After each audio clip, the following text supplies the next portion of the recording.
casa, Centelha Divina. Primeiramente, a gente vai fazer uma pequena leitura do exórdio para que a gente possa entrar no clima das palestras, certo? A palestra é a mensagem do pastorinho. Não se deixe arrastar pela vaidade, aprenda a conhecer-se. Não se julgue indispensável. Quando lhe vier a tentação de julgar-se insubstituível, lembre-se de uma verdade irrefutável. Só Deus é indispensável. Não se envaideça. Deus é grande. Deus que é grande não assinou nenhuma de suas obras. Não se esqueça, quem se exalta será humilhado, mas quem se humilha será exaltado. Assim seja. Nesse momento eu vou pedir para que todos nós fechamos os olhos e unir o nosso coração e o nosso pensamento a Deus. Senhor Jesus, Divino Redentor, Senhor Jesus, Divino Redentor, por acréscimo de tua misericórdia e infinita bondade, derrama sobre nós as tuas bênçãos dadivosas. Cobre nesse instante com teu manto protetor, com teu manto de misericórdia, iluminando nossa mente, nos intuindo no melhor entendimento dos ensinamentos de hoje. Assim seja. Nós imaginei, Pai, fazer a pequena leitura do Evangelho do capítulo 10. Assim eu passo a palavra para ela.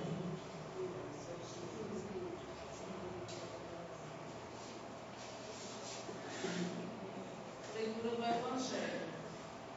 Perdoai para que Deus lhes perdoe. Bem-aventurados aqueles que são misericordiosos, porque eles próprios obterão misericórdia.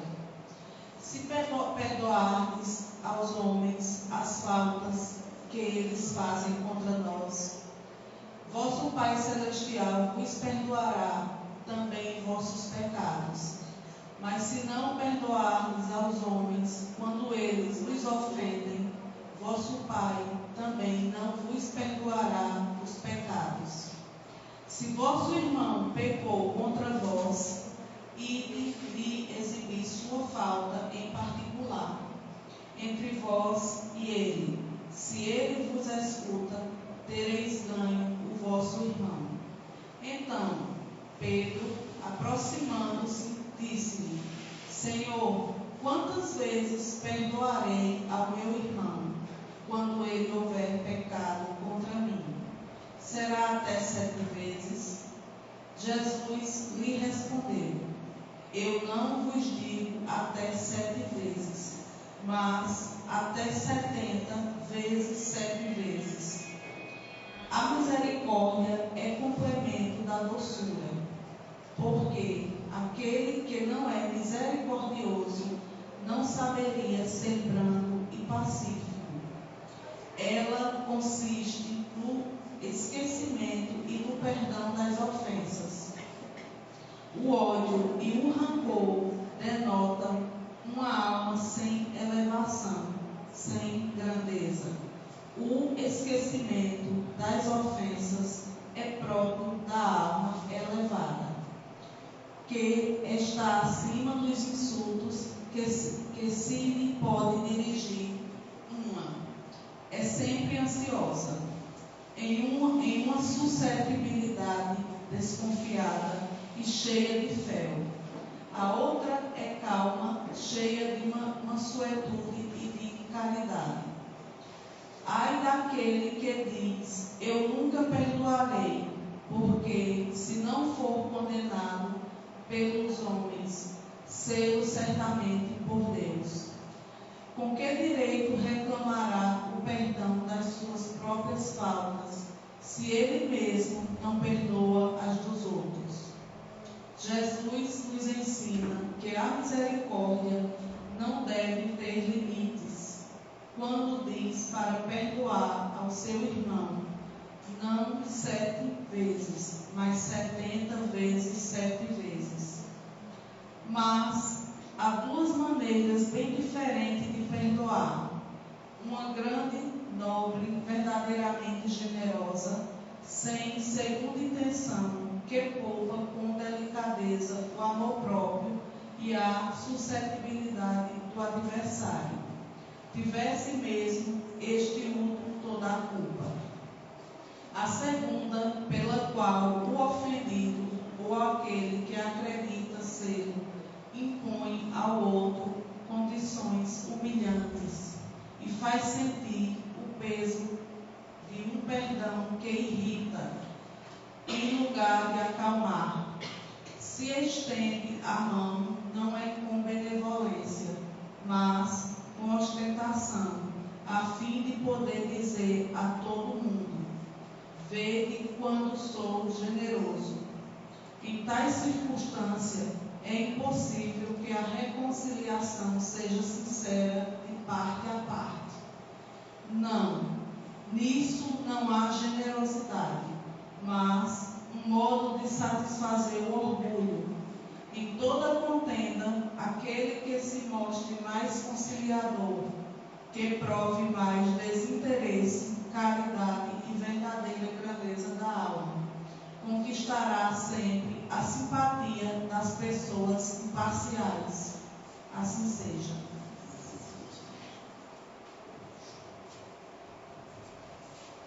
A palestra de hoje vai ser proferida por nosso amigo Arthur com o tema Paz Interior, uma conquista possível.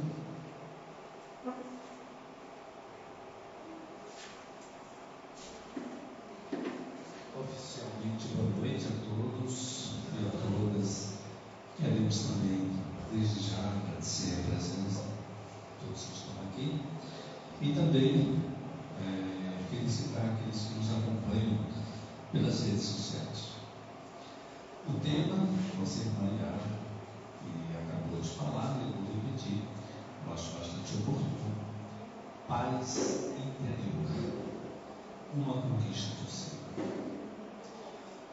Veja, eu acredito que é bem sugestivo, porque independentemente da nossa forma de ver, de perceber, de sentir o mundo, né, as religiões, na sua essência, sejam elas de acordo com suas filosofias, suas formas de se colocar, de se posicionar no mundo, né, na sociedade, de certa forma, preocupa-se exatamente com essa questão da paz interior. Esse é o grande objetivo dos cristãos. Começando aqui com uma das frases de Jesus, que lembra exatamente o seguinte: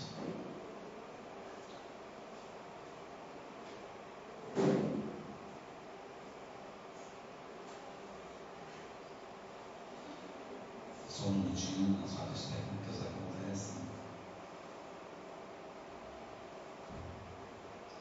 Eu vim para que todos tenham vida e vida plenamente. Essa citação está em João, capítulo 10, versículo 10. Veja que essas mensagens de Jesus, elas traduzem exatamente a essência do cristianismo. E buscar essa paz depende unicamente, fundamentalmente, exclusivamente de cada um de nós. É um desafio que nos é colocado todos os dias de nossas vidas.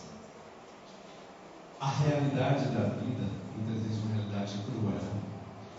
Nós nos defrontamos com medo, ansiedade, solidão, isolamento, doenças e enfermidades, sejam físicas, psicológicas e espirituais. Crises financeiras, crises existenciais, luto com perdas de entes queridos, problemas familiares, problemas no trabalho, desemprego, fome, miséria, vícios, aflições, violência física, violência psicológica, perseguições ou conflitos. Toda essa gama de situações contrárias ao bem-estar da vida é real. Nós nos defrontamos diariamente com isso. E ao mesmo tempo, devemos ver como nós nos posicionamos diante disso. Se a gente consegue, e é um grande desafio isso, todas as situações que passamos, que vivenciamos no nosso dia a dia ou na nossa trajetória de vida, aquilo que nos magoa, que nos marca, que nos fere, merecem e devem ser ressignificados. Um exemplo, quando se fala aqui na questão das crises no casamento, por exemplo, não é? Ora, a maioria dos casais, independentes de serem oficialmente casados ou não, mas os namorados, os noivos, não é? Seja a forma como estiver, sempre vai ter um certo desentendimento. E é importante que haja, e aí fazer uma analogia com a leitura do Evangelho, que trata sobre o perdão, a leitura do Exódio, que ela também fez, fala a questão da não-vaidade, do cuidado da não-vaidade. Então, quando nós conseguimos observar nossas limitações e passamos a refletir, a ressignificar aquilo que nos magoou, que nos marcou, a vida pode e deve ganhar uma nova dimensão. O nosso sucesso ou insucesso na vida depende do nosso investimento pessoal. E aí, evidentemente, eu vou citar algumas pistas que poderão nos auxiliar na construção desse repensar da vida. Nós temos escolhas. Uma delas, muito importante para a vida, é escolher ser feliz. A outra opção é viver se lamentando. Acredito que o mais sensato é escolher ser feliz. E escolher ser feliz não significa que os problemas não virão. Não significa que vamos nos defrontar com situações adversas. Das mais variadas ordens. Mas vai depender significativamente do seu investimento, do seu esforço em querer transformar. Então, essa sensatez de buscar ser feliz é mais assertiva. E se nós conseguirmos ressignificar, significa o quê?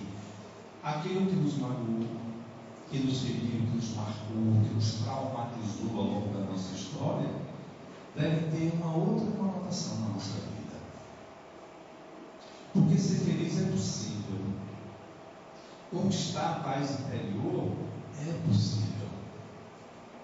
Sobretudo quando nós devemos sintonizar com os bons pensamentos, com a renovação na própria vida.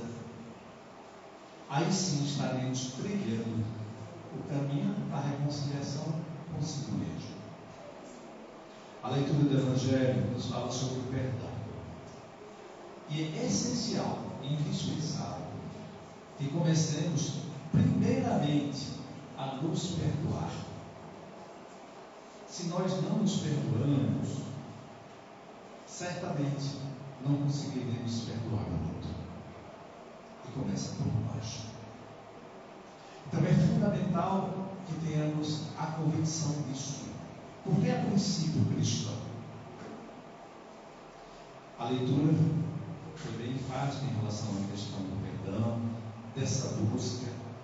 E Jesus nos lembra no Evangelho: se não perdoarmos, não seremos perdoados. Portanto, é uma questão de escolha para a vida. Eu quero ser feliz. Nós somos, como eu falei há pouco, responsáveis pelo nosso sucesso ou pelo nosso insucesso. Depende do nosso investimento pessoal.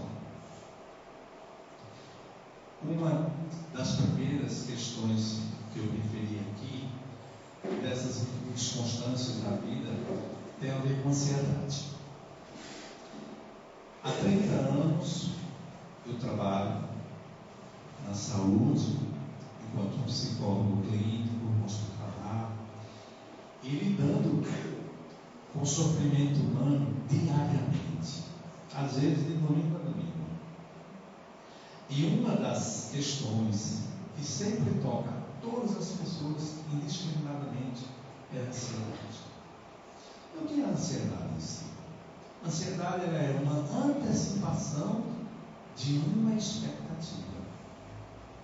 Por isso que ela em si não é uma patologia, não é uma doença, é um estado emocional. Ou como geralmente as pessoas humildes falam assim, é um estado de espírito. E também, porque nós temos um tripé de vida, de saúde sobretudo, saúde mental, saúde física e saúde espiritual. Se não houver uma harmonia, uma relação que a gente chama dialética entre elas, nós nunca atingiremos a felicidade.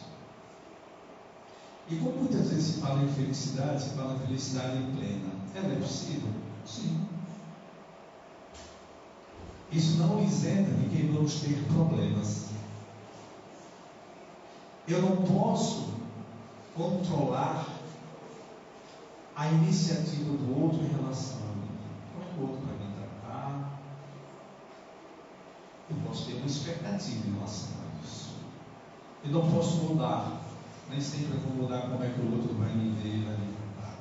Mas eu posso mudar sim a minha forma de agir em relação a ele, como o outro me trata.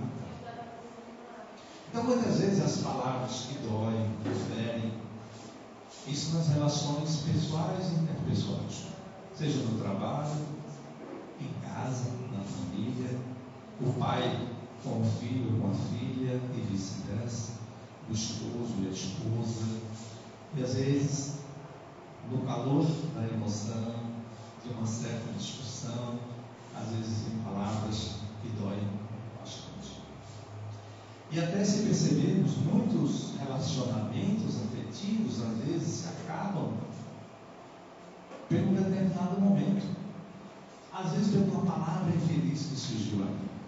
Exemplo, alguém do casal se refere a outro e diz, bendito ou maldito, às vezes usa esse termo, o dia que ele conheci. Isso deve doer, marcar, ferir profundamente. E daí resultar em perdas significativas, até no rompimento de uma amizade, de um casamento. Por isso, essa resignação, o perdão. Uma questão que atrapalha muito a nossa construção da felicidade passa também pelo fato de muitas vezes, e na maioria das vezes, nós começarmos a nos culpar.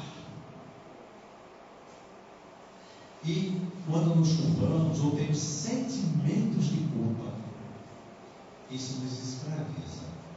E aí, evidentemente, não vai permitir que possamos ter paz interior. As situações não acabadas, não concretas, não completas nas relações interpessoais, se não forem bem finalizadas, vão deixar marcas, vão deixar lacunas. E isso certamente vai mexer com o nosso cotidiano, com a nossa forma de ver e de sentir o mundo. E é a partir desse princípio aí que nós devemos recomeçar a reescrever a nossa história. A nossa forma de ver o mundo, de perceber o mundo, de se sentir no mundo, de estar no mundo, significa que nós devemos ressignificar, mudar, dar uma nova concepção, para que aquilo que nos magoou não continue magoando, ferindo nosso campo. Por isso que eu lembro que nós somos responsáveis pelo nosso estado de espírito, o vivemos nosso estado de felicidade.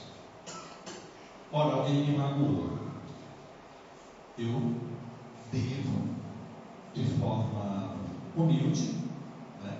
Porém, de forma honrosa, porque a gente não deve confundir humildade com subserviência, mas perguntar ao outro, né? Por que me feriu?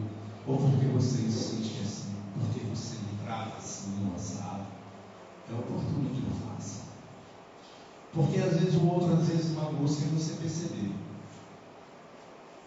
E aí, essa sensibilidade humana, o outro certamente poderá dizer: olha, me perdoe, mas a minha intenção não foi essa. Ou eu me dirigi a outra pessoa. Mas vai esclarecer a situação que ele deixou num estado de inconveniência, de incômodo, de mal-estar. E nós precisamos reconstruir isso, de uma forma aliviar e tirar da nossa vida aquelas situações que nos deixam tristes, que nos magoam, que não nos permite evoluir, como a filosofia espírita coloca muito bem, que nós estamos aqui para um processo de evolução moral e espiritual. Estamos certamente ligados. Quando a gente evolui moralmente, simultaneamente estamos evoluindo espiritualmente. E nem sempre a recíproca é verdadeira. Não é? A gente fica só centrado na questão espiritual, sem levar a luz da realidade, sem mudar nossas atitudes. Por isso que o apóstolo ainda cessa as palavras para as obras. Nós não dependemos viver dependentes de religião. Religião vem do latim, religare, é reaproximar a criatura do Criador e o Criador da criatura. Por isso nenhuma religião salva. Salva a nossa fé, a fé em Deus, que nós devemos cultivá-la independentemente do espaço social que estamos a comungar com os outros. Então, seja católico, seja evangélico, de qualquer denominação, seja espírita ou espiritualista, se você se sente bem, vá. O que eu vejo muito salutar na filosofia espírita é que justamente não há nenhuma cobrança. Nós não nos preocupamos em arregimentar grandes multidões. O próprio Jesus lembra muito claramente: quem quiser me seguir, tome sua cruz e siga-me. Não obriga ninguém a seguir. Porém, lembra, quando a gente erra, o que Jesus nos lembra? Vá, não pense, não erre novamente, mude de vida. Se eu magoei, se eu maltratei alguém, se eu tratei mal, eu devo ir lá pedir perdão e não mais agir dessa forma. Se eu sou ignorante muitas vezes em casa, com a esposa, com os filhos, com os colegas no trabalho, se eu tenho consciência de que isso não agrada a Deus, é aí que nós devemos mudar. Então, a possibilidade de mudar depende fundamentalmente da nossa força de vontade. E ao mesmo tempo, não devemos alimentar o ódio, a inveja, o rancor, os pensamentos adversos, os pensamentos negativos, porque não constrói. A medicina, na literatura, lembra o seguinte: nós devemos produzir sempre endorfinas, que é a vontade de viver. Se nós sintonizamos pensamentos negativos, nós vamos sofrer as consequências do pessimismo. Se você alimenta pensamentos positivos, se você começa a trilhar a sua história no caminho do bem, da paz, do perdão, da caridade, do amor ao próximo, isso que Jesus quer de nós. E aí estaremos com cumprindo a nossa missão de cristão. Principalmente se alimentar sentimentos de culpa. Porque nós temos a oportunidade de nos reconciliar com o nosso irmão, com a nossa irmã, com aquele mais próximo de nós. E aí, como eu disse, seja no trabalho. Então, um dos caminhos para que nós possamos buscar essa construção, né, dessa paz interior, passa exatamente pela harmonia, pela integração entre saúde mental, saúde física e saúde espiritual. Então, exerça a sua fé. Dedique-se à oração. Evidentemente, se nós estamos em comunhão com um dos mais irmãos, certamente vamos sentir, como é o caso aqui, de sentir energia positiva. A espiritualidade nos coloca isso. Eu costumo lembrar a piada, às vezes a gente escuta, a gente faz uma visita a algumas igrejas evangélicas, até mesmo para fazer uma palestra, e eu vejo lá, eles têm uma prática de chamar alguém para depoimentos, né? Eu acho interessante, tem experiência de vida, né, testemunho e tal. E aí, aqui não é igreja evangélica, mas Deus está igualmente presente. E uma questão no tocante a essa questão que eu falei agora, um testemunho pessoal. Durante muitos anos, eu fui religioso franciscano. Eu até costumo brincar, eu fui ser padre, perdendo padecendo. Mas eu tive a oportunidade de fazer teologia, filosofia, não por vaidade, mas para aprender, para servir melhor. E eu passei longos anos na minha história. E há quase os últimos 25 anos eu estou na doutrina. Eu nunca senti a paz que eu sinto hoje, aquele canal assim, espiritual de paz, né? Sobretudo quando estamos aqui. O hospital espiritual funciona na quinta e também aos domingos, quinzenalmente. Infelizmente, por outros compromissos, nem sempre venho às quintas, mas todos os domingos eu faço questão de estar aqui. E eu passo a semana atendendo pessoas em CAPS, em centros de especialidades, e eu continuo com aquela energia, sabe? Aquela energia positiva, aquela coisa boa. Muitas vezes eu sinto à noite uma vontade imensa, acordo, e não acordo para pentear o cabelo, não é um problema, não é isso, mas às vezes eu tomo um pouquinho d'água, e aí sinto a vontade imensa de até me ajoelhar e de rezar, de falar com Deus. Até algumas palestras eu passo um momento articulando, preparando mentalmente, conversando com a espiritualidade, para que eu possa, de alguma forma, trazer uma mensagem de luz, de paz, né, para aqueles que nos defrontamos no nosso dia a dia. Então, essa questão dessa paz, ela é muito, digamos assim, é quase que inexplicável. Você sente, né? E vale a pena, porque isso harmoniza, isso faz com que nós possamos nos sentir bem, cada vez melhor. Então, eu queria direcionar nesse sentido, né? Então, se cancelar os pensamentos negativos da nossa história, controlar a ansiedade. Ora, as pessoas que são ansiosas, é importante começar a identificar qual é o tipo da sua ansiedade. Existem dois tipos básicos: uma ansiedade positiva e uma ansiedade negativa. Exemplo de ansiedade positiva: você fez um concurso, ou quem está em sala de aula, ou na faculdade, ou ainda no curso primário, seja qual for, quando você faz uma prova, se faz uma boa prova, você fica com expectativa de que vai ter boas notas. Se é um concurso, tem expectativa de que vai passar. Se está aguardando um parente, amigo, que está morando longe, ou que está distante, que vai chegar, até aqueles filhos que estudam fora, que vão vir agora durante as férias. Então a gente tem uma expectativa positiva. E podemos ter algumas consequências, tipo insônia, né? Perder um pouco do sono. Podemos comer compulsivamente ou não sentir fome. Né?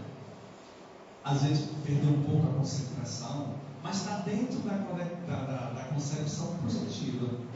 Não vai trazer, não vai deixar sequelas. Porque quando você recebe aquele indivíduo que recebeu um resultado, um curso, uma aprovação, aquilo que você esperava positivamente deu certo, é uma forma de você se renovar, redimensionar e alimentar alegria, felicidade. E isso agrada fundamentalmente a Deus. Pode ser ansiedade negativa. Ora, eu estou sentindo algum problema de saúde, fiz exames, e eu fico com uma dúvida e já começa a projetar aquilo. Como eu falei, a ansiedade é antecipação de uma expectativa. Então você começa a pensar, e se der errado? O que é que vai vir por aí? Não é? Então, você vai ter insônia, falta de apetite, compulsão para gastar, para comer, ou coisa desse tipo.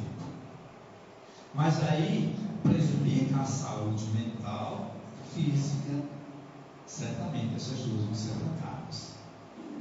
E como eu falei, a ansiedade positiva ela vai levar você, vai levantar seu astral. E vale a pena alimentar. Então, essas questões, por exemplo, da própria ansiedade, se a gente não controla, e como é que se controla fundamentalmente isso? Com a consciência crítica. O que eu acho muito louvável na filosofia espírita, que lembra de uma fé raciocinada, uma fé crítica, uma fé pensada, refletida, e não aquela fé utópica. Lamentavelmente, mas é fato, muitas religiões trabalham em cima, né, por exemplo, muitos evangélicos, com todo respeito, mas trabalham muito uma linha de prosperidade. Aí às vezes mostram na televisão, aí vai logo, vai assim, mostrando que você vai ter um carro importado. Nunca apresenta um carro de mão, né? Mas um carro importado, um iate, ganhar muito dinheiro, ganhar uma loteria. As questões muito mais materiais, que não alimentam o espírito, que não nos faz crescer na perspectiva da espiritualidade, da evolução espiritual, sobretudo. Porque estamos de passagem. Isso é fato. Veja que, quando se fala essa questão, e não é à toa que nós estamos numa casa espírita, quantas vezes nós fazemos drama, fazemos tempestade no copo d'água, sobretudo, pode parecer paradoxal o que eu vou falar, em relação à questão de perda de nossos entes queridos. Quando eu recebo em consultório alguém que diz, olha, eu perdi há 10 anos, perdi meu pai, minha mãe, um parente, um filho, alguns que menos tempo e tal. Aí eu sempre pergunto, você conhece alguém que nunca vai morrer? Conhece alguém com alguma família que nunca vai perder um ente querido? Porque nós também iremos. Por isso que eu sempre brinco e digo assim, olha, não tenho pressa.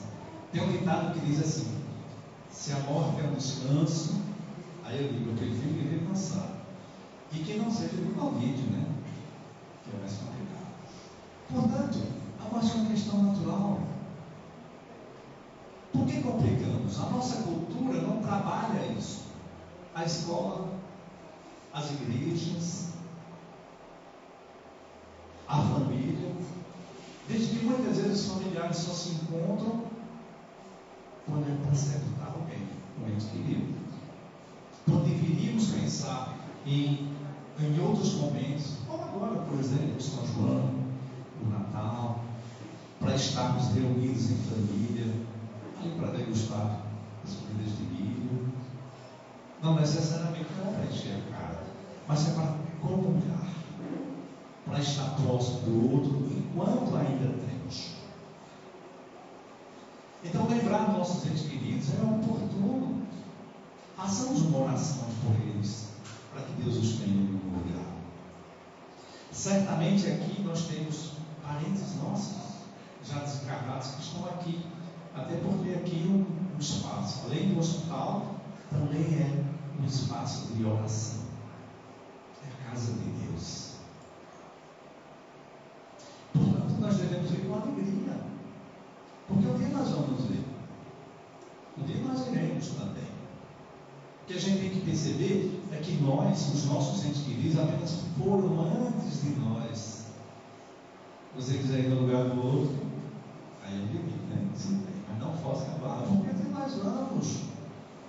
Um dia nós iremos.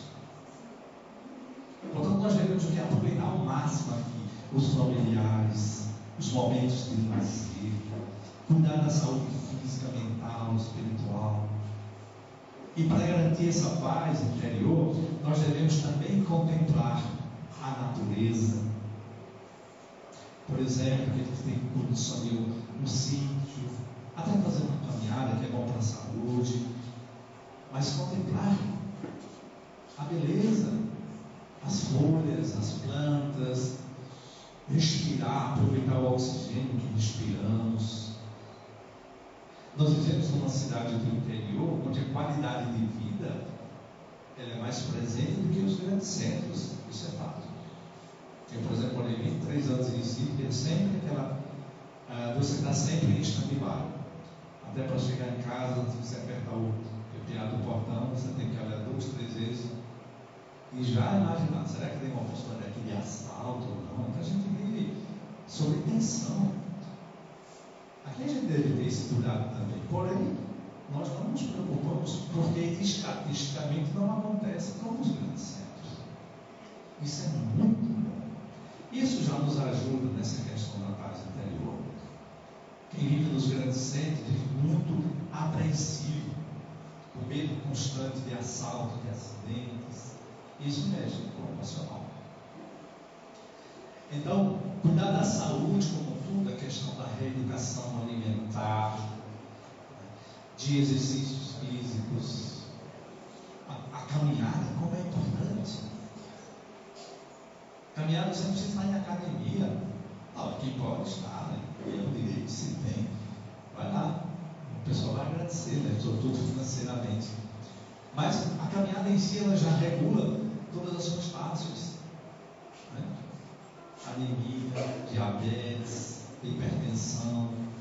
Eu, quando faço caminhada, chego em casa e vou ver ali, está tudo beleza. Por que favorece isso? Então, repensar a nossa história de vida, mudar nossas atitudes, sempre na perspectiva de harmonizar no caminho do bem. Rever nossas relações em casa. Como é que eu estou? Principalmente com o mais próximo. Não é à toa que Jesus diz: amar o próximo como a ti mesmo. Esse próximo é aquele que está mais próximo mesmo, fisicamente de nós. No ambiente do trabalho, em casa, né? Às vezes aqueles que querem ter os avós, tios, os parentes, ou aqueles mesmos que não são biologicamente falando do mesmo sangue, mas são acolhidos enquanto membros da família. Portanto, repensemos isso. Se a gente começa a construir essa paz através da harmonia, do calor humano, do respeito ao próximo, de pedir perdão e de não se massacrar. Até porque, quando nós começamos a, de alguma forma, às vezes alguns se vitimam, isso é fato, porém nós devemos evitar isso. Ter consciência dos nossos atos, revê-los, readequá-los para uma relação mais saudável. E, sobretudo, não desenvolver, não criar em si sentimentos de culpa. Até porque Jesus nos ensina o que? Foi a leitura do Evangelho, do perdão. Perdoa quantas vezes? E aí a questão da simbologia bíblica. 70 vezes 7. O número 7 é visto como infinito. Assim como tem a questão do 3, ao terceiro dia. Então tem toda uma simbologia. Os 12 apóstolos, as 12 tribos de Judá. Então, a numerologia está presente na Bíblia. Mas nesse sentido, e aproveitando isso aqui, perdoar sempre. Até que Jesus nos lembra: tudo que ligares na terra será ligado no céu. O que desligares na terra será desligado no céu. Então, se você errou, por mais profundo que tenha sido, por mais absurdo que você chegue a compreender, olha o que eu fiz, o que eu errei. E aí ele lembra assim: não são os que têm saúde que precisam de médico, mas sim os doentes. Eu não vim para chamar justos, mas pecadores. Marcos capítulo 2, versículos 17. Portanto, nos perdoemos. Por isso aqueles que já cometeram os homicídios, que estão no mundo do crime, eles são essencialmente filhos e filhas de Deus, pecadores, como somos todos nós, mas merecem a oportunidade do perdão, da reconciliação. E muitas vezes, como diz o ditado popular, a ocasião faz o ladrão, mas também faz o assassino. Às vezes uma briga no trânsito. Por isso que é interessante nunca andar armado, porque às vezes você pode se sentir numa situação constrangedora e ter uma atitude impensável. E olha que nós estamos aqui numa casa espírita, que devemos levar em consideração também a nossa afinidade espiritual. Quantos de nós somos aqui, e somos todos aqui, por exemplo, até a minha irmã Yara falava aqui, nós somos trabalhadores voluntários da casa, e eu achei muito interessante, muito verdadeiro, muito autêntico, quando ela disse: olha, até sorriu e disse: olha, os trabalhadores, tem muita gente hoje precisando de atendimento espiritual. Porque antes de sermos trabalhadores, somos pacientes, todos nós. Alguns mais, outros menos, somos todos endividados. E nós temos nossas afinidades espirituais. E cabe a cada um de nós fazer a opção por essa afinidade. Se a gente afina com os bons espíritos, nós vamos ter companhias espirituais agradáveis, que vai nos fazer sentir felizes, alegres, radiantes. E às vezes chegar a dizer assim: eu estou sentindo uma paz tão grande, um momento bom. Essa é a paz interior, que é capaz de ser atingida. Então deixemos os pensamentos negativos, as vibrações negativas de lado, porque essa sintonia que faz somos nós. Até aqueles casos de obsessão espiritual, não é à toa que Jesus diz: orai pelos vossos inimigos. Muitas vezes inimigos não somos nós que o criamos. Quantas pessoas têm inveja do outro, têm ciúme do outro de alguma forma, até inveja da sua condição, de ser como você anda, as amizades que você tem. Por isso que orai pelos vossos inimigos. E nós temos também vidas passadas. Não somos santos nem cantados a santos. Certamente aprontamos. E estamos aqui exatamente para resgatar. A reencarnação nos dá a oportunidade de recomeçar, de refazer o caminho. E o caminho na perspectiva da paz, da luz, na perspectiva do bem. Porque é isso que Jesus quer de nós. Eu separei algumas palavras de Jesus com algumas citações bem interessantes, que fica como reflexão para a nossa semana. Eu vim para que todos tenham vida e vida plenamente. É João capítulo 10, versículo 10. Veja, olha o propósito cristão. Eu vim para que todos. Jesus não disse alguns, sem exceção, todos tenham vida e vida plenamente. Nós estamos num mundo muito bem de aflições, mas Jesus diz: eu ensino. Uma passagem de Mateus que eu gosto muito de citar: vinde a mim todos vós que estáis cansados e angustiados, que eu vos aliviarei, vos confortarei. E Jesus acrescenta: aprendei de mim, que sou manso e humilde de coração. Mateus capítulo 11, versículos 28 a 30. Olha o convite que Jesus nos faz: vinde a mim. Quantas vezes ao longo do dia nós estamos não tão bem, não tão em paz conosco?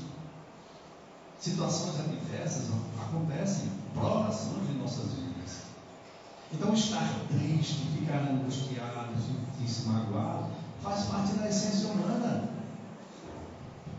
Só que cabe a nós não alimentar esse sentimento de angústia, de discórdia, de confusão. Reconhecemos isso. Então, se eu não estou muito bem em casa, com a minha filha, com o meu filho, com um ente querido, com a esposa com o esposo, Jesus lembra: vamos nos reconciliar. Refaça essa história enquanto ainda é possível, enquanto estamos aqui no processo de caminhada. Uma outra passagem, Jesus diz: não vos preocupeis com o que haveis de comer, beber ou vestir.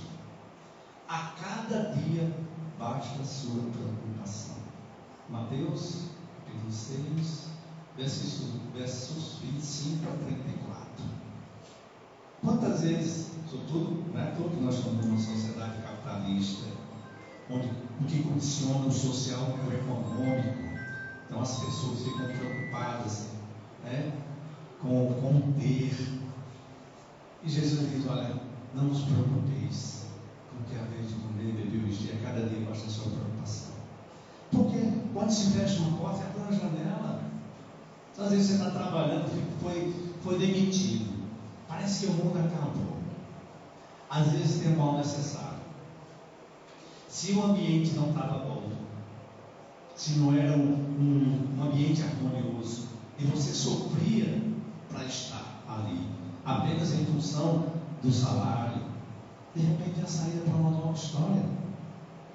Você pode talvez não ganhar o mesmo que ganhava antes, mas vai ganhar em paz, em tranquilidade. Talvez vai estar mais próximo da família. Na área de saúde, e nós temos onde a gente trabalha, e nós vemos muitas vezes, nós trabalhamos com vários médicos, e alguns, para não dizer muitos, estão tão preocupados. Eu tive a oportunidade de ser secretário em alguns municípios, e na área de saúde alguém dizia: rapaz, arranja aí mais um plantão para mim. Nossa, eu já tenho 5. De segunda a sexta eu já tenho plantão. Aí queria mais, sábado, domingo. Complicado. Aí depois, o que afeta? Eu não vou fugir ética, não estou citando nomes, mas pelo menos eu já atendi muita gente, alguns médicos, e a maioria da queixa deles é esse: a distância da família. Porque às vezes a esposa não compreende, o filho não compreende, eu tenho que me ausentar, mas estão precisando de mais da companhia. Muitos vão em casa, às vezes almoçar ou jantar, voltam e dormem e almoçam e ficam no hospital o tempo todo. E aí desarmoniza o lar, desagrega. E eu já atendi também filhos de médicos, inclusive alguns hoje também no meu caso de medicina. Digo: não repita o do seu pai, filho, meu irmão, você tem um plantão hoje, já dá para sobreviver. Nós trabalhamos nessa área, meu Deus, sabemos quanta sofrência, a desvalorização profissional. Bom, mas estamos ali independentemente dessa questão financeira, estamos ali para cuidar de vidas, cuidar de pessoas. Jesus lembra numa outra passagem: onde se reunirem 2 ou 3 em meu nome, ali estarei presente no meio deles. Mateus capítulo 18, versículo 20. Nem sempre o Jesus está ali presente, mas os seus representantes, nossos anjos da guarda, nossos mentores e benfeitores espirituais, espíritos de luz. E nós aqui estamos cercados por esses espíritos de luz que cuidam individualmente de cada um de nós. Cada um aqui tem o seu mentor espiritual, muitas vezes é o próprio anjo da guarda. Então, conversemos com ele. Nós nunca estamos sós, espiritualmente falando. Portanto, aprenda a repensar a sua trajetória e comece a sincronizar. Converse com o seu anjo da guarda. Converse com Deus. Como é que Jesus fala conosco? Na maioria das vezes, eu respeito até alguns pastores que dizem assim, né? Olha, Jesus falou para mim diretamente, assim, tal. Coisa boa, né? Eu nunca tive esse privilégio. Mas como é que Jesus nos inspira? Como ele fala? Quando você quer, Senhor, fala comigo. Então você vai sentir a inspiração. Seu coração começa a tocar, você olha, vou fazer assim. A sua consciência pede, eu acho que eu estou fazendo bem, eu acho que isso aqui, a minha atitude vai agradar a Deus. A minha reconciliação com os meus mais próximos, para que a gente possa sentir paz. E é assim que Jesus nos fala. E vai continuar justamente. Às vezes diz assim, eu tive uma ideia, uma coisa interessante. Às vezes vem do acaso, e não é por acaso. Por isso que a filosofia também, a lei da causalidade. Nada é por acaso. Tudo tem uma razão de ser. Tanto do ponto de vista negativo, quanto do ponto de vista positivo. Se eu penso negativo, as coisas negativas, infelizmente, vão acontecer. Por exemplo, eu penso muito em doença, sou muito pessimista, a tendência é que a minha imunidade baixe, que eu fique propenso, suscetível a várias doenças. Se eu canalizo diferente, eu vou ficar bom, eu quero ficar bem. E aqui é exemplo, vai atuando no hospital espiritual, né? Aqui tem inclusive cirurgias espirituais. Quantos depoimentos importantes nós ouvimos aqui? Por merecimento. E é isso que a gente tem que ver. Por isso que estamos no lugar certo. Para cuidar também do físico com o apoio da espiritualidade. Eu tenho um tempinho ainda, 7 minutos. Acho que eu falei aqui que o cunhado teve esse depoimento. Gente, eu já passei dos 50 e os caras assim a mais já meio século, né? Já é uma boa caminhada. E só aos 50 anos é que apareceu diabetes. E não é fácil. Mas por mais cuidado que nós tenhamos, mas quase tudo tem açúcar, né? Fica um arroz, macarrão, tudo vai ter açúcar. Né? Que não é só o açúcar que provoca, claro. Diabetes também tem um fator emocional e outros fatores. Né? Congênito também, né? Hereditário.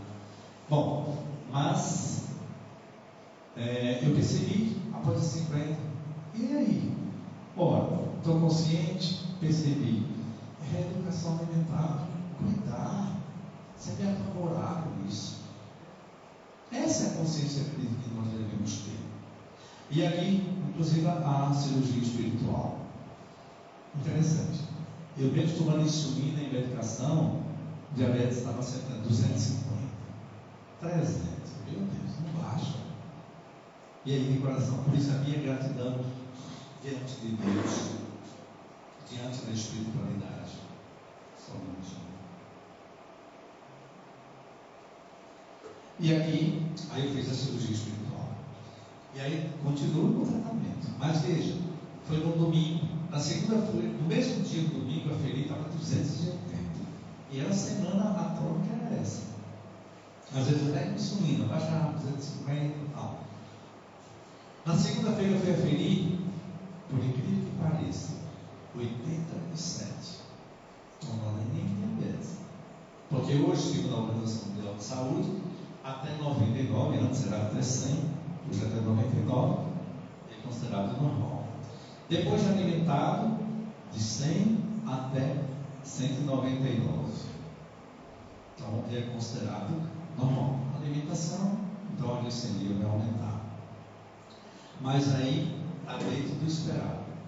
Resumindo, as coisas melhoraram, de vez em quando ainda, porque a nossa, coincidentemente, tem as questões de alimentação e tal, e a gente de vez em quando pega um pouquinho, se pudesse usar esse termo, né? Mas uma vez ou outra tem aí vai no aniversário, assim fica só olhando. Daqui a pouco tem um docinho ali, pega assim, a canjica, uma pamonha, um pedacinho, não vai fazer mal, vai aumentar um pouquinho, claro. Mas hoje, depois da questão da cirurgia e do tratamento, a tendência é normalizar. Nós temos vários casos nesse sentido. O irmão que não está presente hoje aqui, o irmão biológico, e ele saiu daqui e foi socorrido para Recife, porque teve, eu também já tive, graças a Deus, recuperado, um princípio de infarto. Fez os exames aqui, levou os exames e chegou em Recife e foi lá, no mesmo dia, foi atendido na terça-feira e à noite foi lá para a Federação Espírita. E aí passou pelo passe e tal, ele teve lá com o médico espiritual. Resultado, passou pelo médico espiritual, colocou a situação, etc. No dia seguinte, ele voltou ao hospital e o médico pediu que refizesse os exames. E ele levou a mais um dia, no caso já foi na quinta-feira, e o médico achou incrível, sumiu. A anomalia que ele tinha percebido não estava mais presente no exame. E voltou, está por aí ainda, sem nenhuma intervenção cirúrgica. E aí são N fatos. Por isso que é importante que todos que estão aqui acreditem, não é? Renove a sua fé, a sua esperança. E a gente vê, e a espiritualidade vê o seu crescimento. O crescimento é único, é intransferível. Cada um tem o seu crescimento. Portanto, afinar, né, através da oração, da busca, na mudança concreta de vida, né? Tipo do tratamento do outro, do cuidado em casa, nas relações pessoais, interpessoais, os pensamentos positivos. Então, buscar trilhar o que se espera de positividade, isso certamente vai nos auxiliar para garantir essa paz interior. Quero nesse momento agradecer a todos pela paciência, agradecer aos mentores e benfeitores desta casa, em especial a Yara que está aqui hoje, a mesa, a comissão dos trabalhos da casa. Lembrando que quinzenalmente, não nesse domingo, agora no outro, teremos mais uma vez o hospital espiritual. Então, fica aqui a mensagem. Busque renovar-se. É possível. Essa paz é uma conquista possível. Porque não está no outro. Está fundamentalmente em você. Então, dê o seu passo. Vá nessa perspectiva. Não desperdice a oportunidade de ser feliz. Se viver se lamentando, entre lá na perspectiva de ser feliz. Eu quero ser feliz, apesar dos pesares, apesar das adversidades da vida, apesar do outro muitas vezes estar sempre no nosso barco, perseguido, ainda também dos nossos irmãos espirituais, ainda aqueles que não evoluíram, os casos de obsessão, né? Então, oremos, estejamos em oração, porque muitos casos de obsessão, eles encerram pelo simples fato, quando mudamos nossas atitudes, sempre, sobretudo na perspectiva do bem, da caridade, do amor a si mesmo e ao próximo. E quando Jesus lembra, amar ao próximo como a ti mesmo, lembre-se, perceba, amar ao próximo como a ti mesmo significa que antes de amar o outro, nós temos que nos amar. E amar a si mesmo significa ser egoísta, não significa pensar assim.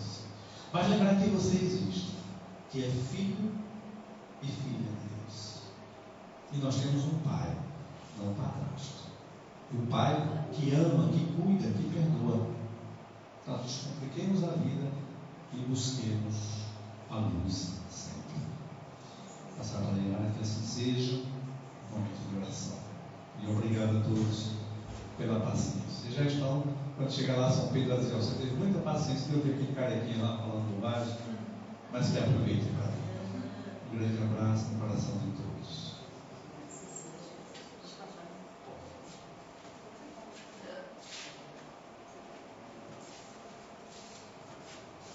A mensagem de hoje é muito proveitosa para a nossa vida, né? Indispensável até. Então foi 1 hora de aproveitamento para quem conseguiu interiorizar essa mensagem.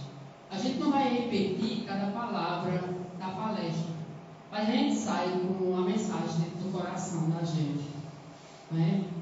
Então, eu digo que essas coisas são fáceis e são difíceis, porque tudo depende da gente. É fácil porque depende da gente e é difícil porque depende da gente, porque a gente não quer fazer certos sacrifícios, né? Mas vamos renovar nosso agradecimento a Deus por esses momentos de aprendizado de suas leis morais, filosóficas, né? Suas leis espirituais. Então vamos fechar nossos olhos e agradecer a Jesus. Senhor Jesus, agradecemos a oportunidade de mais um aprendizado para uma conquista de uma vida melhor dentro de tuas leis morais, filosóficas e espirituais. Que possamos levar em nosso coração, em nossa mente, a mensagem de hoje para a prática da nossa vida. Assim seja. Já encerrados os trabalhos da